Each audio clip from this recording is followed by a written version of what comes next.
ప్రజలకు అన్ని తెలుస్తున్నాయి. ఇవాళ మీరు ఏం లేదు, ఛాయ్ హోటల్ కాడ మరి బీవై నగర్ ఛాయ్ హోటల్ కాడ ఒక అర్ధగంట కూర్చోండి. ఎన్ని తిట్లు అంటే అమ్మతోటి చెప్తున్నా, నేను ఎప్పుడు ఒక ముఖ్యమంత్రిని ఇన్ని తిట్లు ప్రజలు తిట్టంగా నేనే తినలేదు. ఇప్పుడు మనం కూడా 10 ఏళ్ళు ఉన్నాం ప్రభుత్వంలో, కానీ తిట్టుడు అంటే భయం కూడా పడతలేరు. ఇంకా మన కార్యకర్తలన్న వాళ్ళు ఒకరు వీళ్ళు అన్నా కేసు పెడతాన్రే, మా వాడు ఉన్నాడు అబ్బాడు అని లేడువాడు, వాడు అప్పుడప్పుడు చెప్తాడు అన్నా కేసులు పెడుతుర్రు ఇదైతుంది అదైతుంది. నేను అంటే అంటున్నా, అరే కేసులు పెడితేనే లీడర్లు అవుతారా, నువ్వు భయపడకరా అని నేను చెప్తున్నా. కేసులు పెడుతుర్రు అంటే మనల్ని పెద్దోళ్ళని చేస్తున్నట్టు వాళ్ళు, నీకు అర్థమైతే లేదు. కేసులు పెడితేనే సమాజంలో గుర్తింపు వస్తుంది, నువ్వు టెన్షన్ పడకని నేను చెప్తున్నా. మనోళ్ళు అక్కడక్కడ ఇట్లా అంటారు అన్నా కేసులు పెడుతుర్రు అని, కానీ ప్రజలు మాత్రం ఒక సెకండ్ కూడా ఆలోచన చేస్తలేరు.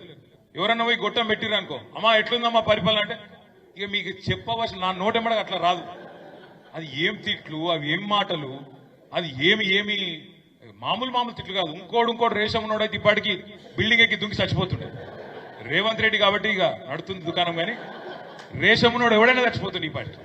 అంటే అంత గలీజ్గా ఏడవైనా 6 గ్యారెంటీలు, తులం బంగారం ఏడవైంది, ఫ్రీ బస్ ఒకటేనా, ఆ ఫ్రీ బస్ కూడా ఏమందామని తిడుతుంటే అట్లా లేడీస్, నిజంగా ఇలా లేడీస్ తిట్టుడు ఇంతవరకు నేను కూడా ఇప్పుడు తిట్లు వాళ్ళే లేడీస్తో. కాబట్టి మామూలు తిట్లు కాదు, అవి భయంకరమైన తిట్లు తిడతాను.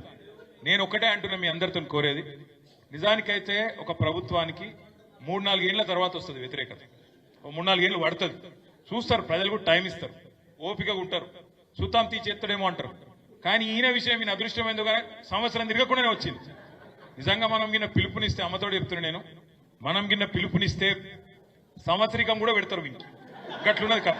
అంటే వీనికంటే ప్రభుత్వానికి మళ్ళీ వీరు వేరే అపార్థం చేసుకున్నారు, మా వాళ్ళు వేరే రాశారు. ఓ నారాయణ వేరే రాశావు ముందే, సంవత్సరికం అంటే ప్రభుత్వానికన్నా నేను వేరే వాళ్ళకని లేదు, ఆయన వేరే రాశారు. ఇక్కడ స్పెషల్లీ నారాయణ కొద్దిగా బతిమలాడుకోవాలి.